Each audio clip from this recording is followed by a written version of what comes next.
My girlfriend and I had been together for 5 years, and yet, at her company's party, she introduced me as her roommate. When I brought it up later, she told me, dead serious, that I was lucky she still kept me around. And you know what? I didn't argue. I just nodded and said I was sorry. But the very next day, while she was at work, I packed up everything I owned, walked out the door, and left behind a note that read, "Good luck paying rent, roommate." She's been calling nonstop ever since. Before I dive in, I just want to say, thanks for being here. Seriously, it means a lot. But take a second and look at this. Only 8% of you watching are subscribed. If you like these kinds of stories and want to help more of them get made, that little subscribe button goes a long way. Now let me ask, have you ever had your entire world flip upside down in just one night? Because I have. One moment I was helping my girlfriend of 5 years get ready for her company's annual gala, and the next, I was hearing one word that shattered everything. Roommate. Let me back up. My name's Ethan. I'm 38, and I work as a marketing director for a mid-sized company. Lauren, my girlfriend at the time, she's 36 and works in pharmaceutical sales. We met at a charity golf event, hit it off, moved in together about a year later, and from there we built what I thought was a pretty solid life. We never got married, but we definitely talked about it. We even had names picked out for future kids. The whole 9 yards. The trouble started about 6 months back when Lauren got promoted. She was named Regional Director of Sales. Big title, bigger paycheck, and with it came a lot of travel, conferences, regional meetings, that kind of thing. I supported her 100%. I picked up more chores around the house, adjusted my own schedule to work around hers, even helped with her presentation slides when deadlines got tight. But now, looking back, that's where the shift began. At first, it was subtle. She'd talk about her coworkers, but never brought up the idea of me meeting them. Photos of us slowly vanished from her social media. Her style changed too, clothes, makeup, the whole vibe was different. I'd compliment her on how she looked, and she'd just say, "This is how professionals dress at my level." The tone said it all, as if I wouldn't get it. Mind you, I'm an executive too. Then last month, her company announced the annual gala, black tie, and they made it clear. Spouses and significant others welcome. Lauren told me flat out it was an employees-only event. But I found out the truth by accident. Overheard her talking to a friend on the phone, casually discussing what her coworkers' husbands were wearing. When I asked her about it, she brushed it off like she was doing me a favor, said she didn't want to bore me. Eventually, she said I could come, but only after I pressed the issue. So I went out and bought a new suit. Nothing flashy, just a sharp, tailored Armani that ran me about $3,000. I wanted to look the part, you know? Make her proud. The night of the gala, Lauren looked stunning. She wore a sleek black designer dress I'd never seen before. The event was held at one of the nicest hotels downtown, open bar, gourmet food, the works. Honestly, I was having a decent time. Chatted with a few folks while Lauren made her rounds. Then it happened. One of the top VPs from her division walked up, smiled, reached out his hand and said, "So you must be the roommate Lauren's told us about." I stood there, frozen, waiting for her to correct him. Maybe say, "Actually, we've been together 5 years."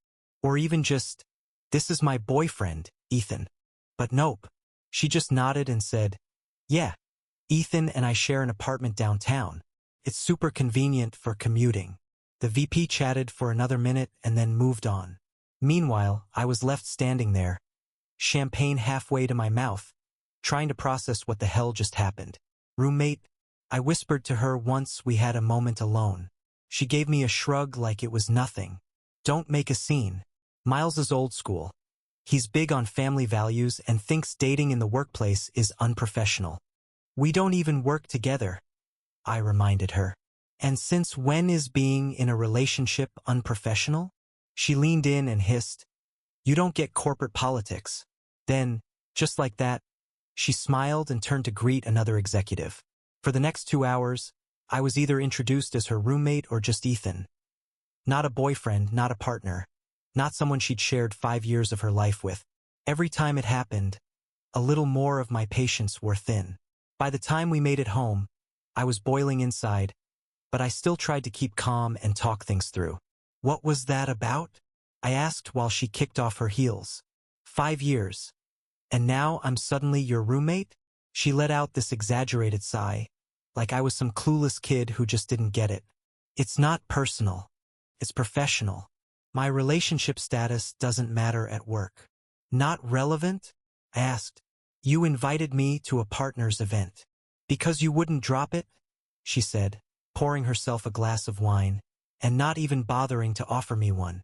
Then came the sentence that knocked the wind out of me.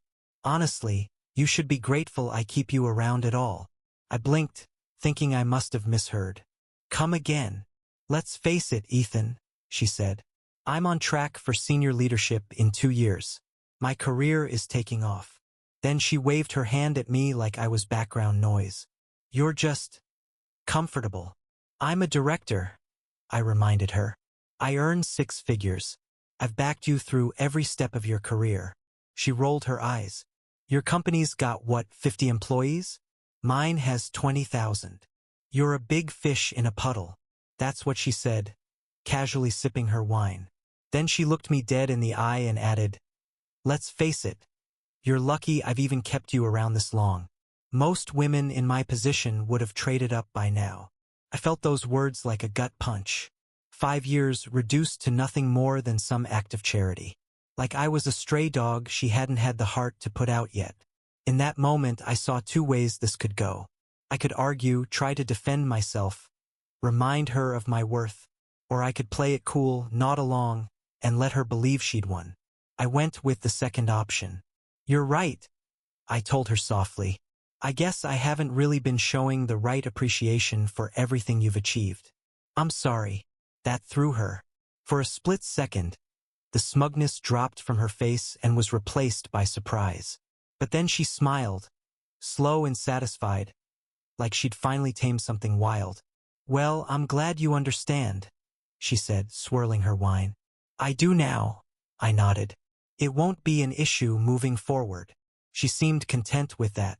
No more words were exchanged. We went to bed without another peep, but there was a good 2 feet of cold air between us under the sheets. The next morning, she left early for some breakfast meeting, still wearing the diamond earrings I gave her on our 4th anniversary.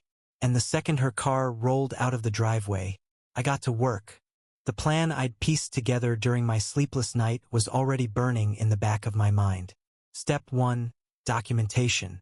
I went through the apartment and took photos of everything, focusing on what I'd personally bought.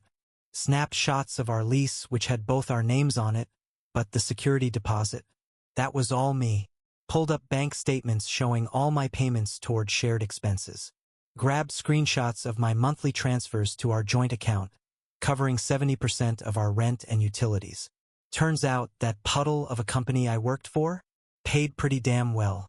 Next up, the calls. I rang my bank, then my lawyer, then my boss. By lunchtime, all the gears were turning. After that, I started packing. No fuss, no wasted effort. Just the essentials, clothes, personal documents, heirlooms, anything that was unmistakably mine. I didn't touch anything we bought together. Didn't bother with shared furniture or gifts I'd given her. Let her keep those. They'd just remind her what she lost. Actually, I'd already arranged the move the night before. Called a moving company while she was fast asleep in the other room. I didn't go into the drama. I just told them I needed to get my stuff out while my ex was at work. They didn't ask questions. Apparently, they'd done this kind of job before. The extra charge for next day service? Worth every damn cent. The movers showed up right on time, 1 p.m. sharp. By 3 o'clock, the apartment was noticeably emptier. My home office? Gone. The living room set I brought from my old place? Gone. That expensive entertainment system? Packed up and out the door. The original artwork I'd collected over the years? Wrapped and loaded. Even the fridge and washer-dryer set I bought when we moved in gone. What was left looked like a smile with missing teeth. Still technically an apartment, but you could feel what used to be there. I left the bed. Let her have that. She picked it out after all. Same with the kitchen table. Her clothes were untouched. The little decorative pieces she liked to arrange, still sitting exactly where she left them. Before I left, I scribbled a note and set it on the kitchen counter. Good luck paying rent, roommate.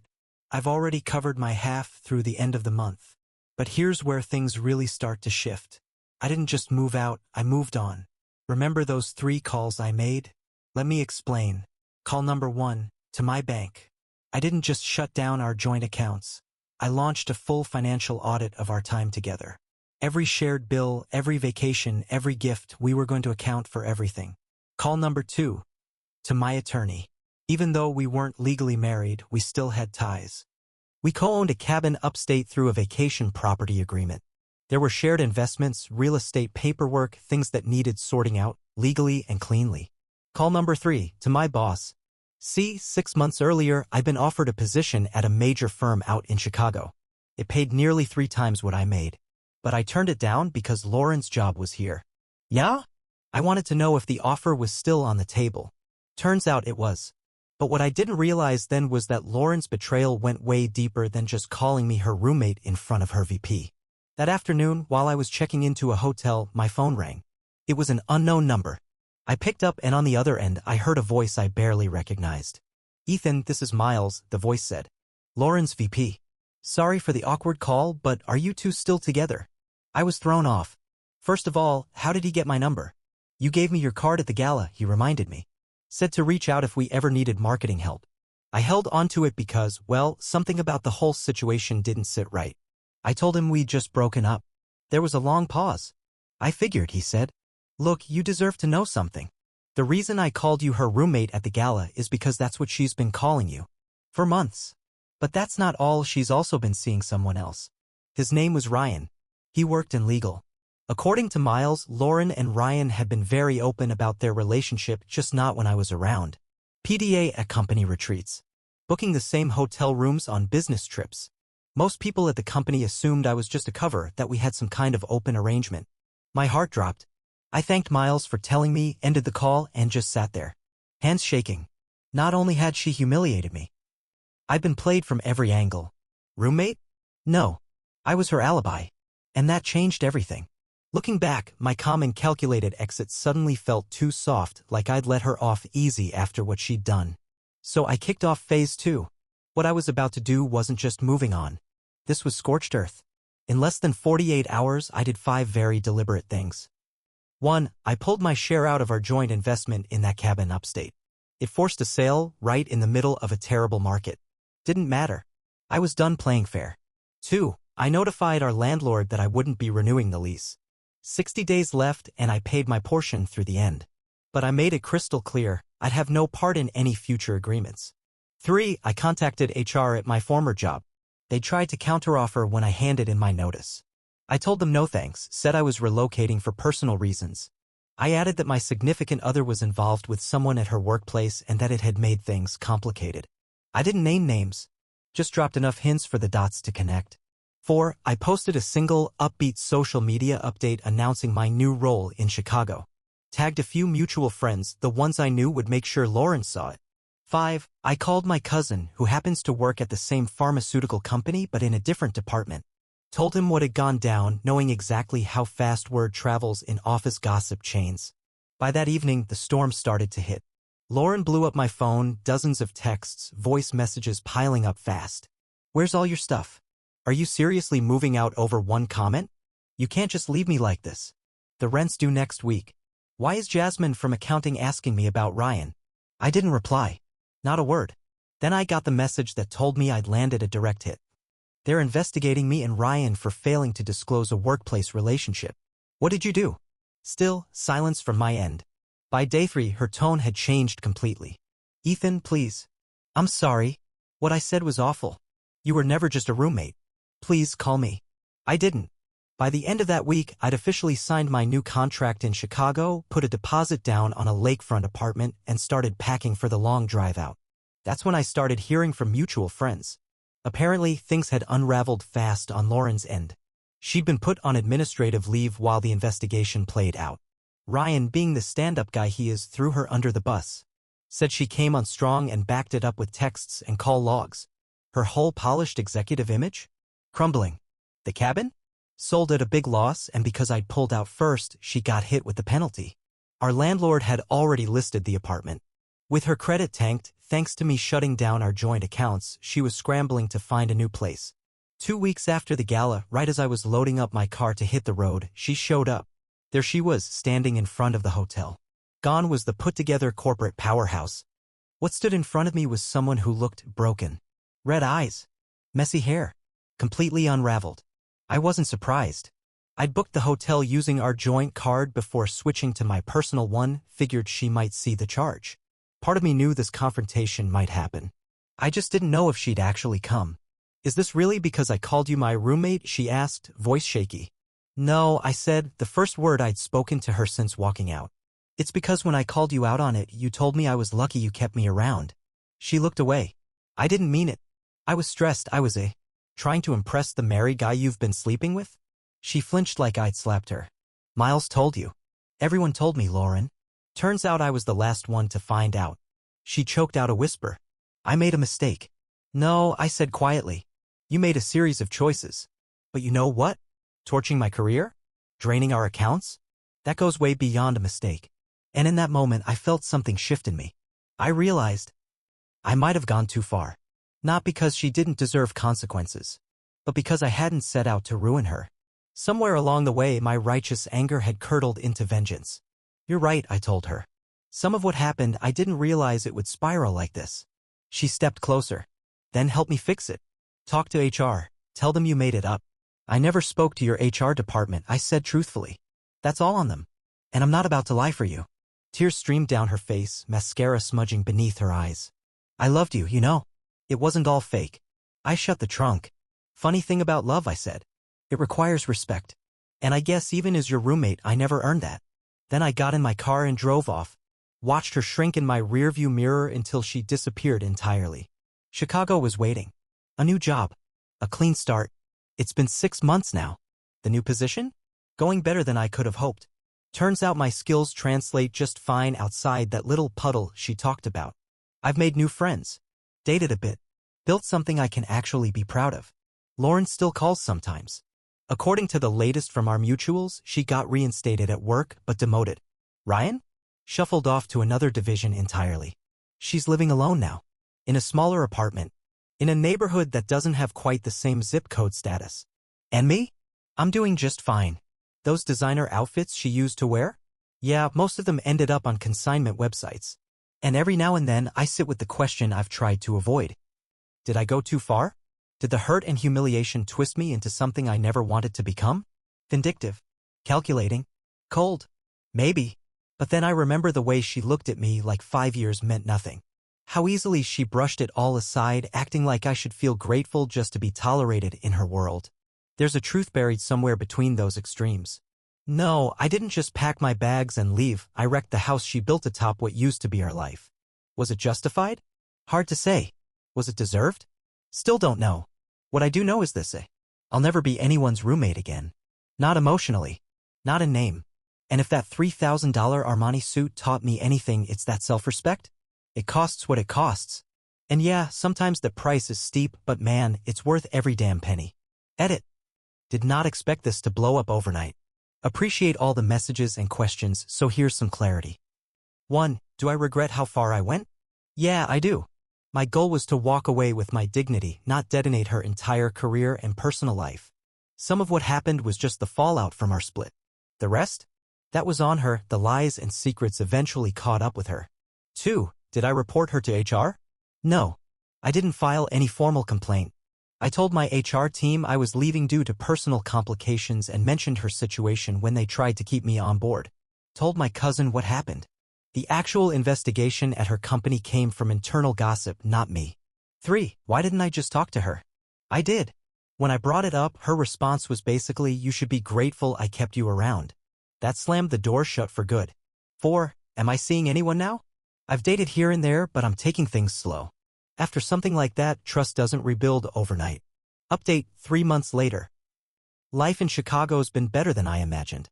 I landed 2 big clients for the firm and just got promoted. I'm seeing someone new now. She's a corporate attorney, sharp as hell, and she introduces me proudly as her boyfriend. No hesitation. No excuses. No secrets. As for Lauren? From what I've heard through the grapevine, she's trying to get her life back on track. Started therapy. Working on herself. She even sent me a long email, no blame, no defense, just an honest apology. I read it, appreciated it, but didn't write back. Some chapters, they're better left closed. The cabin? Finally sold after sitting on the market for months. My lawyer handled the details, split the money exactly as our original agreement laid out. Wasn't a huge payout for either of us, but it was fair. Looking back, I can see it clearly now.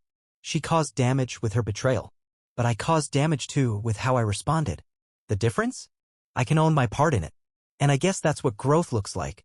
So, for those wondering if revenge feels as good as they think it does. Not really. It's hollow once the adrenaline wears off.